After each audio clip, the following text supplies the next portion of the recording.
I never thought the day would come when I'd have to choose between my own blood and my dignity. But life has a way of teaching us lessons we never signed up for. My name is Thomas Whitmore. I'm 73 years old, and I've spent the last 50 years of my life working this land with my bare hands. 500 acres of wheat, corn, and memories. My wife, Eleanor, God rest her soul, left me 10 years ago. Cancer took her in the spring, right when the fields were starting to bloom. She would have loved to see what I built here. After Eleanor passed, I threw myself into the work. What else was there to do? The land doesn't judge you, doesn't mock you. It just asks for your sweat and gives you back what you deserve. Fair and square. My son Daniel, he's a good boy. Well, he's 42 now, so I suppose I should stop calling him a boy. He works the farm with me. Always has. From the time he could walk, he was out there in the fields learning the trade. I was proud of him. Still am in some ways. 3 years ago, Daniel got married. Her name is Vanessa. That's when everything started to change. Vanessa came from the city.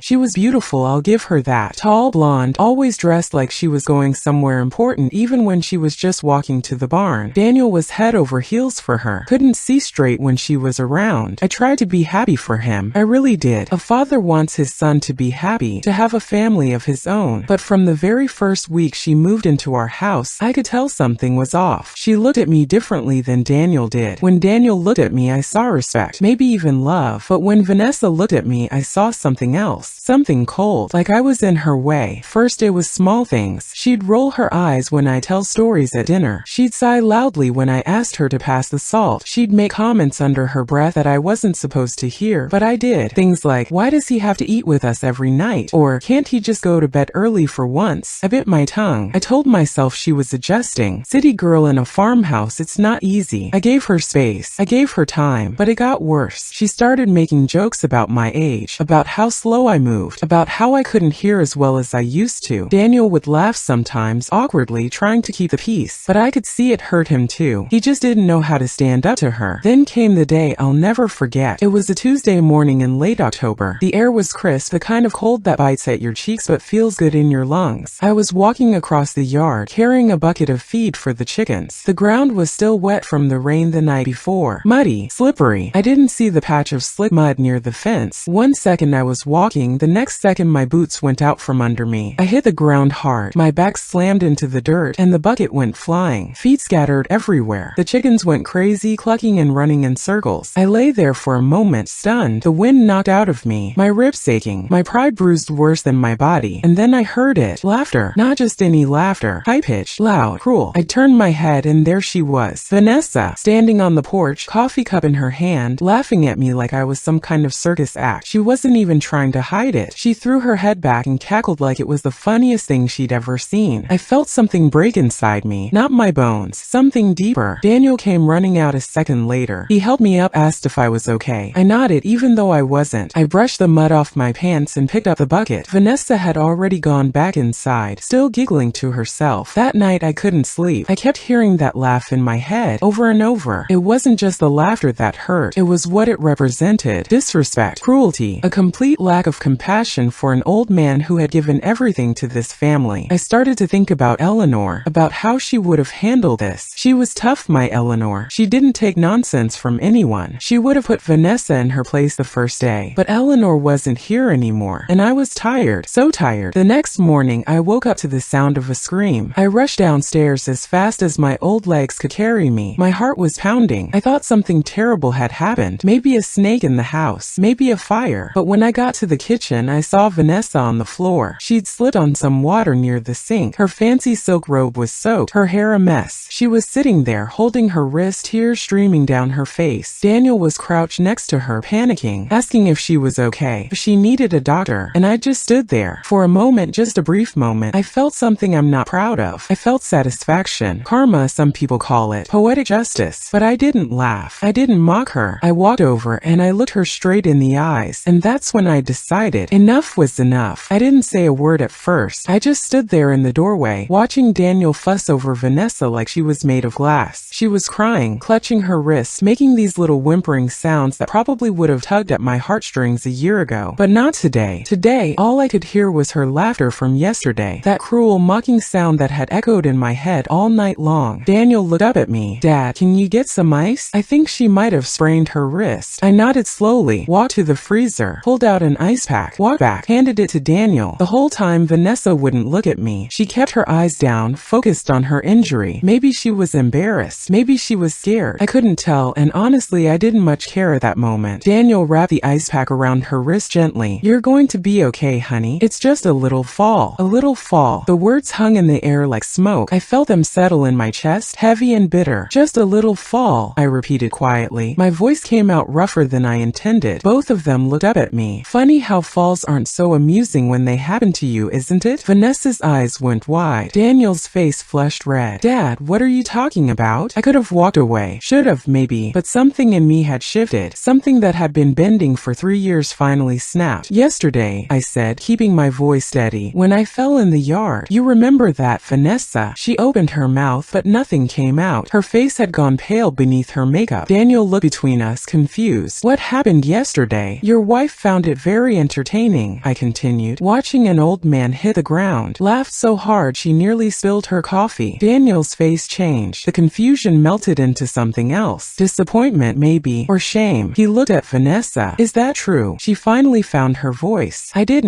It was just a little laugh. I didn't mean anything by it." "A little laugh," I said. "Just like this is just a little fall." The kitchen went quiet. So quiet I could hear the old clock on the wall ticking. Each second felt like an hour. Daniel helped Vanessa to her feet. She was still crying, but now I couldn't tell if it was from pain or something else. Guilt maybe, though I doubted she was capable of feeling that. "I think we all need to calm down," Daniel said, but his voice wavered. He was trying to play peacemaker like he always did, stuck in the middle between his father and his wife. I shook my head. "I am calm, son. For the first time in 3 years, I'm seeing things clearly." I turned and walked out of the kitchen, made my way to my bedroom. My hands were shaking, but not from anger, from something else. Relief maybe, or fear. Fear of what I was about to do. I sat on the edge of my bed, the same bed Eleanor and I had shared for 40 years. I could almost feel her presence in the room, could almost hear her voice. "Thomas Whitmore," she would have said, "you're tougher than this. Don't you dare let that girl break you." I picked up my phone, scrolled through my contacts until I found the name I was looking for. Sarah, my daughter. My beautiful, kind, wonderful daughter who lived 3 hours away in Portland. We talked every week, but I hadn't seen her in months. She had her own life, her own job at the hospital. She was a nurse, always taking care of other people just like her mother. I pressed the call button. She answered on the 3rd ring. "Dad, is everything okay?" Just hearing her voice made my throat tight. "Sarah, honey, I need to ask you something." "What's wrong? You sound upset." I took a deep breath. "How would you feel about coming home for a while? Coming to stay here on the farm?" There was a pause.